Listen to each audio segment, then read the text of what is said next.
You all said that you like the vlog style videos more, so take a look at my Black Friday purchase.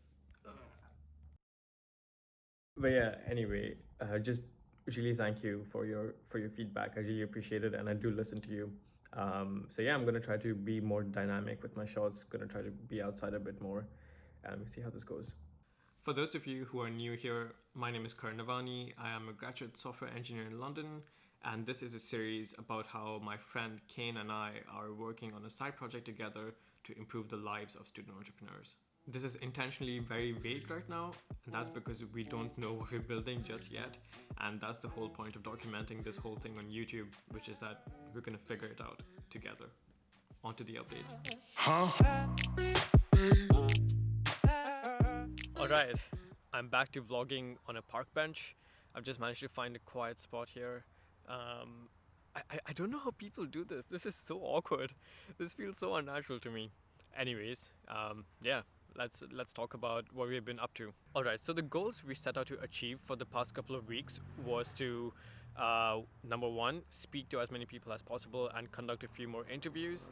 And the second one was to start analyzing those interviews, take some notes, and start extracting insights. In terms of the interviews, I managed to do four more. So that brings my total up to 5 interviews.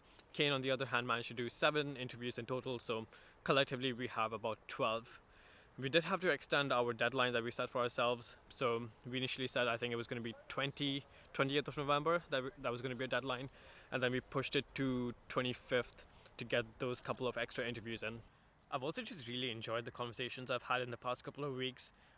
This whole project is such a great excuse to go and seek out these student founders, and I just get to connect with some exceptional people doing really cool stuff. And yeah, it's been great. The other thing that blows my mind is that almost everyone I spoke to was either 22 or 23 years old. Um, and yeah, that does make me feel like an imposter a little bit. But apart from that, it's just so great to see that people who are so young are getting started with taking control of their own. Uh, I don't want to say taking control of their own destiny, but you know, it's not necessarily a checklist for them that they have to get a job after uni. They're considering these alternative paths of starting their own thing, and arguably it's the best time to do it. You know, when you're at this age, you probably don't have spouses to worry about, you don't have children to worry about, you don't have a mortgage, so your risks are considerably lower, and it gives you that freedom to just experiment and to just try things out and see what happens. Anyway, I've had some super interesting conversations over the past couple of weeks, and here are some bits that I think you're going to find interesting and maybe even helpful. Enjoy. And I think a lot of people that I've spoken to have come to the same realization, especially when you're a student.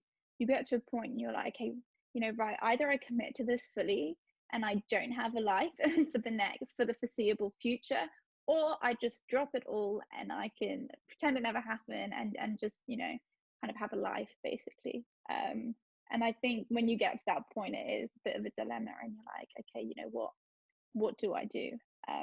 But I was like, I've put too much into this now. I think it's the time and the effort and the persistence you need, like the amount of days, and you're like, yeah, is this actually worth it? So I think it takes a lot of resilience, and I think that's where a lot of people kind of just give up. Students are so misled around go-to-market strategy. The tricky thing about go-to-market strategy is the fact that it's contradictory. You need like this big, like massive market opportunity that you want to hit long term, but you don't want anything to do with that at the start. You just want a small, sizable, like homogenous group with a clear need and clear use case. It's way too small to actually sustain a proper business, but that's exactly what you want. You need both of those things, but they're so contradictory, and students never get that. It's never communicated properly. Students always go for the big picture, blue sky stuff. I've only had the chance to go through one interview and take detailed notes, so keep in mind that I don't have a lot of insight right now. But just even off the top of my head, from the conversations that I've had, conversations that Kane has had, we have seen some key themes emerging, and there are two things that we've seen primarily. One is community slash network, and then the second one is advice. All right, so let's just unpack that a little bit. When I say community slash network, we found that community plays a few key roles in kind of the entrepreneurial journey for student founders. And the first part is just being a support group, right? You want to be with peers who are in similar situations as you, who understand your struggles and potentially might be able to help you out. But that's not necessary. It's just having someone there who gets what you're going through. The second bit was something we're calling discovery, but it's like largely sharing and curation. Let me elaborate. There's just so much information out there right now for student entrepreneurs to actually get through, and they don't know what works, what doesn't work, and frankly, they don't have enough time to actually judge that for themselves. So this is where a community plays an important role in terms of sharing what they already have in their minds and actually putting it out there and sharing it with other founders to see. And it's curated in a way because they're sharing it probably from their personal experience or something that they personally encountered from friends or whatever. So it just has that personal touch to it, and it saves you time from going off and trying to find resources that might be able to help you.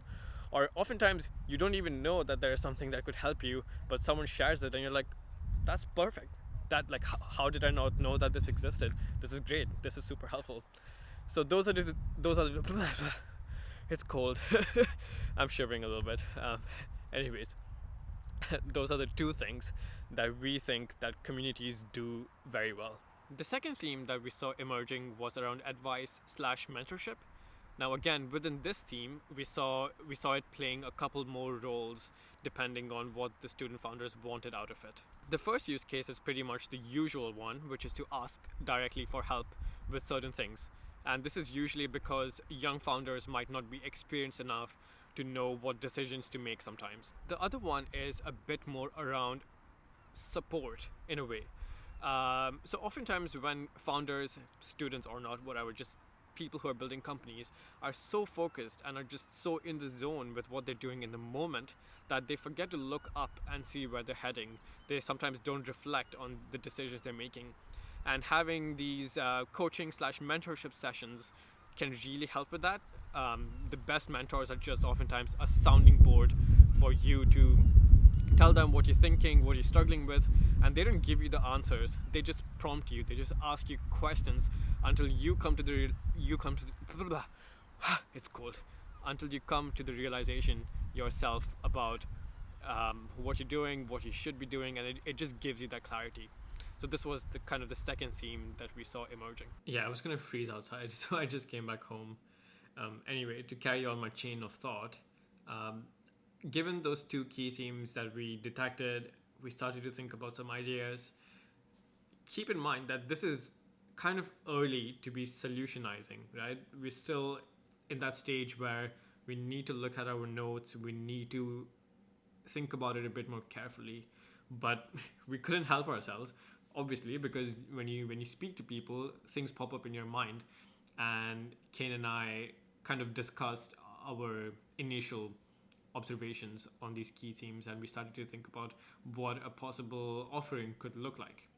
And no matter what the offering is, our first rule is that it needs to make money right off the bat. That's the best way to validate whether people find any value in what we're building or not.